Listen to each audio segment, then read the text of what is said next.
बालेन र हर्कमा के फरक छ? हर्क साम्पाङ 3 सिटे हो भन्छ हैन। हर्क साम्पाङले चाहिँ के गर्यो भन्दाखेरि आफूले नै जग बसालेर घर बनाएर पुरा घर निर्माण गर्यो हैन। यता बालेन शाहले चाहिँ के गर्यो भन्दाखेरि उ चाहिँ कस्तो भन्दाखेरि उ चाहिँ अर्काको घरमा भाडामा बस्न गयो।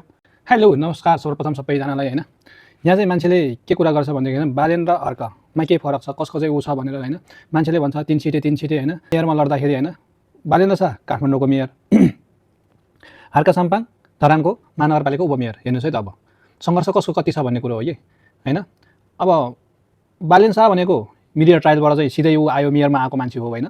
अनि त्यसपछि आएर मेयरमा जितिसकेपछि त्यसपछि फेरि अब संसदीय चुनावमा उसले चाहिँ जितेर के भयो, प्रधानमन्त्री बन्यो। त्यो कसो कारणले कसरी भयो भन्ने कुरा अहिले भनौँला। अनि हर्क साम्पाङले भनेको पहिलेदेखि नै जगदेखि नै उ भनेको सङ्घर्ष गरेर आएको मान्छे हो हैन।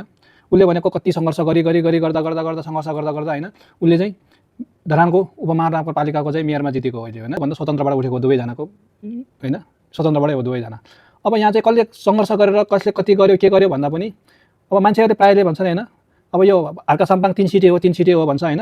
अब हर्क साम्पाङकोसँग चाहिँ अब बालेन शाहको तुलना गर्न मिल्दैन। बालेन शाह भनेको हिजो मेयरबाट एकैचोटि प्रधानमन्त्री बने, यसको यस्तो हैसियत छ भन्यो। सङ्घर्ष हेर्नुपर्छ कि पहिला मान्छेले हैन। मान्छेले एकैचोटि टुप्पो चढ्ने मान्छे हेर्नु हुँदैन कि सङ्घर्ष कसले कति गर्यो भन्ने कुरा हो कि हैन। अब हर्क साम्पाङले कति सङ्घर्ष गर्दै आएको मान्छे हो हैन।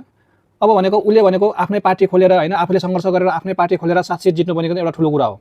बालेन्द्र शाह भनेको जस्तै भनौँ न हैन, हामी अर्काको घरमा भाडामा बसे जस्तै हो कि, यसरी बुझ्नुपर्छ कि हामी अर्काको घरमा भाडा बढेको जस्तै हो। हर्क साम्पाङले चाहिँ के गर्यो भन्दाखेरि आफूले नै जग बसालेर घर बनाएर पुरा घर निर्माण गर्यो हैन। यता बालेन शाहले चाहिँ के गर्यो भन्दाखेरि उ चाहिँ कस्तो भन्दाखेरि उ चाहिँ अर्काको घरमा भाडामा बस्न गयो।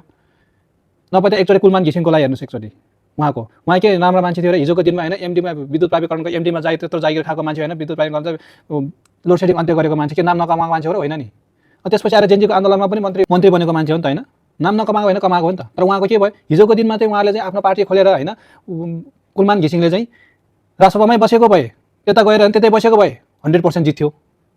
अब उहाँले चाहिँ के उहाँको के मिल्यो म त केमा मिलेन हैन। अब उहाँ पनि त अर्काकै घरमा बस्न गएको नि त हैन। त्यहाँ गएर चाहिँ उहाँको केमा मिले म त मिलेन। त्यसपछि कमब्याक आयो फेरि हैन, फेरि फर्केर आइसकेपछि उहाँको त छाता छुल्लो गयो त अनि एक सिट पनि जितेन। त्यो जनताले के गर्यो भनेको जनताको हातमा कुरा हो कि, मान्छेले भन्ने भन्दा पनि हैन। मान्छेले कति सङ्घर्ष गरेर कति गरेर आयो भन्ने हो। हर्क साम्पाङसँग बालेन शाहको तुलना गर्न नै मिल्दैन।